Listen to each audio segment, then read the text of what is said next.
नमस्कार, स्वागत है आपका आपके अपने channel health and medicine Hindi में।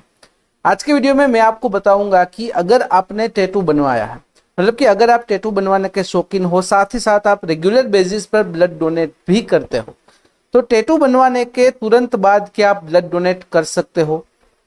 टैटू बनवाने के कितने समय बाद आपको ब्लड डोनेट करना चाहिए और साथ ही साथ कौन कौन से रिस्क उसमें शामिल होते हैं, यह सभी चीजों के बारे में बात करेंगे। वीडियो शुरू करने से पहले पिछले वीडियो की अपडेट दे देता हूं। पिछले वीडियो में हमने बात की थी 7 ऐसे तरीकों के बारे में जिसे आजमाकर आप ओवर थिंकिंग यानी कि ज्यादा सोचने की आदत को काबू में ला सकते हो। वीडियो की लिंक आपको नीचे डिस्क्रिप्शन में मिल जाएगी।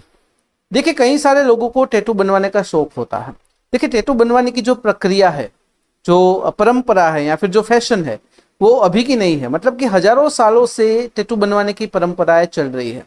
आपने नोटिस किया हो कि अगर आपके घर में कोई एजेड व्यक्ति है, दादा दादी, नाना नानी, तो उनके शरीर पर कहीं ना कहीं पर टैटू बने हुए होते हैं। जो लोग गांव में रहते हैं, कस्बों में रहते हैं, ऐसी जगह पर, रिमोट एरिया में रहते हैं जहां पर आइडेंटिफिकेशन के लिए या फिर कुछ रीति रिवाजों के चलते लोग टैटू बनवाते थे। अभी अगर बात करें तो डेवलप कंट्री के अंदर यह फैशन हो चुके और धीरे धीरे करके यह फैशन डेवलपिंग कंट्री के अंदर भी आ चुकी है। तो जो लोग टैटू बनवाते हैं, उनका शौक रखते हैं, और जो लोग साथ ही साथ रेगुलर बेसिस पर ब्लड डोनेट भी करते हैं, तो उन लोगों के मन में एक सवाल रहता है कि टैटू बनवाने के बाद क्या ब्लड डोनेशन करना चाहिए? करना चाहिए तो कितने समय के बाद करना चाहिए? कौन कौन से रिस्क उसमें शामिल होते हैं? तो यह सभी चीजों के बारे में हम बात करेंगे। टैटू बनवाने के बाद कब ब्लड डोनेट कर सकते हैं, उसका आधार आपने कितना रिसेंटली टैटू बनवाया है उसके ऊपर रहता है। साथ ही साथ आपने किस जगह, किस फैसिलिटी से टैटू बनवाया है। क्या वह फैसिलिटी गवर्नमेंट रेगुलेटेड है? क्या वह फैसिलिटी के पास सेफ्टी का सर्टिफिकेट्स है? उसके ऊपर भी रहता है। As per American red cross society, जब भी आप कोई अनरेगुलेटेड फैसिलिटी से टैटू बनवाते हो, तो आपको नेक्स्ट ब्लड डोनेट जब भी आप करोगे, तो आपको एटलीस्ट टैटू और ब्लड डोनेशन के बीच 12 महीने यानी कि 1 साल का अंतर रखना काफी जरूरी होता है।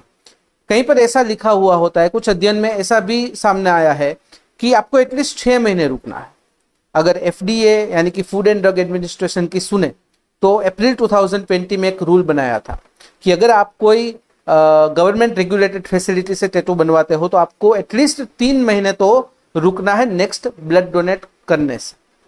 मतलब कि वहां पर 3 महीना है, कहीं पर 6 महीना है और कहीं पर 12 महीने। तो सच क्या है? देखिए, जब भी कोई रेगुलेटेड फैसिलिटी से आप टैटू बनवाते हो तो 3 महीने का अंतर रखना है।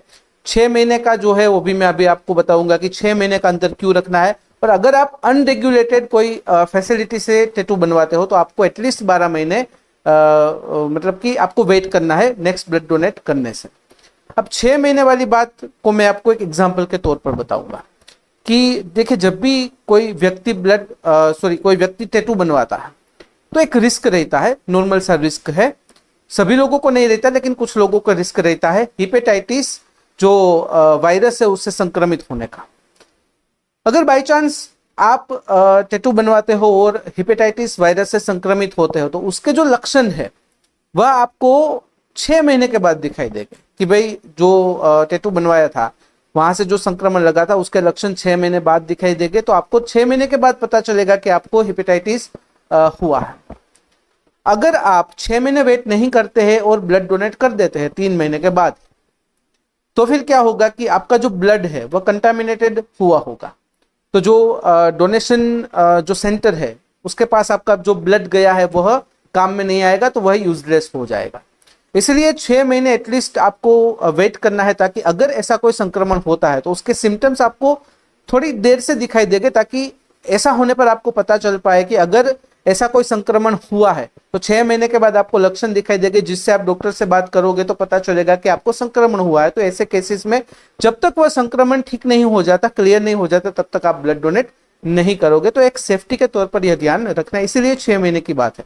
यानी कि 3 महीना जो रेगुलेटेड फैसिलिटी से अगर आप टैटू करवाते हो, कभी कभार 6 महीना, और अगर अनरेगुलेटेड फैसिलिटी से टैटू करवाते हो तो आपको ब्लड डोनेशन करने के बीच में आपको 12 महीने यानी कि 1 साल का अंतर रखना काफी जरूरी होता है।